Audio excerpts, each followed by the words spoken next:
আজও পর্যন্ত সেই গণহত্যাকারী শেখ হাসিনার কোন রকমের অনুশোচনা নাই। যেহেতু জুলাইয়ের উপরে কথা বলতে এসেছি, কিছু পর্দার আড়ালের কথা আজকে অবমুক্ত করতে চাই। আমি, আমার নেতা জনাব তারেক রহমান, দুজনেই আমরা নির্বাসিত ছিলাম। আল্লাহর কি মহিমা, যদি আমরা নির্বাসিত না থাকতাম হয়তো এই জুলাইয়ের মতো একটা অভ্যুত্থান সফলভাবে সমাপ্ত করা সম্ভব হতো না। এটাই হচ্ছে পর্দার অন্তরালের কথা। কোনোদিন আমরা ঘুমাইনি। 24টা ঘন্টা কোঅর্ডিনেশন করে আমাদের নেতা কর্মীদেরকে বিভিন্নভাবে আমরা অর্গানাইজ করে এই জুলাই যোদ্ধাদের সম্মুখে রেখে অরাজনৈতিক পরিচয়ে এই আন্দোলনের একটা পর্যায় পর্যন্ত আমরা নিয়ে এসেছি। 3 তারিখ 4 তারিখে আমরা যখন নৈতিক সমর্থন প্রদান করি, তারপরের থেকে বিশ্ববিদ্যালয়ের শিক্ষকদের একটা আন্দোলন ছিল, সেখানে সমর্থন দিয়ে তারপরের থেকে যেদিন আমরা 16ই জুলাই পর্যন্ত পৌঁছালাম, সেদিন আমার নেতা বলেছেন, দফা 1 দাবি 1, স্বৈরাচারের পদত্যাগ, অন্য কোনোভাবে এই সমস্যার সমাধান হবে না। আজকে যারা জুলাই যোদ্ধাদের নেতৃত্ব দাবি করেন, তাদের অনেকেই সেদিন বলেছিল আমাদের কোনো রাজনৈতিক দাবি নাই, আমাদের দাবি বৈষম্যহীন এই ছাত্র আন্দোলনের দাবি, কোটা বৈষম্য দূর করতে হবে, সেটাই ছিল তাদের বক্তব্য। আমরা ধীরে ধীরে আমরা জানি স্বৈরাচারকে গদিতে রেখে বৈষম্যহীনতার বাংলাদেশ প্রতিষ্ঠা করা যাবে না।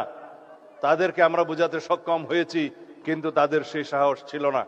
আমরা রাজনৈতিকভাবে সমগ্র বাংলাদেশের সকল মানুষকে ঐক্যবদ্ধ করে শত সহস্র শহীদের রক্তের এই স্রোতের মধ্য দিয়ে আমরা এই জায়গায় এসেছি। আজকে এই বাংলাদেশ রক্তে রঞ্জিত হয়েছে, এই মানচিত্র রক্তে রঞ্জিত হয়েছে।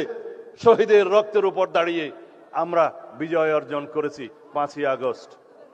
সেখানে রাজনৈতিক পরিচয়ে যদি বিভাজন করি, তাহলে সর্ববৃহৎ অংশটি থাকবে জাতীয়তাবাদী ছাত্র দলের, যুব দলের, বিএনপির অঙ্গ সংগঠনের 450-ও বেশি। জাতিসংঘের যে রিপোর্ট, সেই রিপোর্টে 1400-র কথা বলা আছে, কিন্তু অফিসিয়ালি বিভিন্ন পত্রিকা এবং জরিপে 700 থেকে 800-র মতো খতিয়ান পাওয়া যায়। বাকিগুলো গেল কোথায়? কারণ শহীদের খতিয়ান হসপিটাল রক্ষা করতে পারে নাই, তাদের ডকুমেন্ট পর্যন্ত গায়েব করে দেওয়া হয়েছে, তাদেরকে দাফন করা হয়েছে যেন বেওয়ারিশ লাশ হিসেবে। আজকে স্বজনরা তার কবরের সন্ধান করে আমরা দিতে পারি না। এরকম একটি নৃশংস হত্যাকাণ্ডের পরে, গণহত্যার পরে আজও পর্যন্ত সেই গণহত্যাকারী শেখ হাসিনার কোন রকমের অনুশোচনা নাই।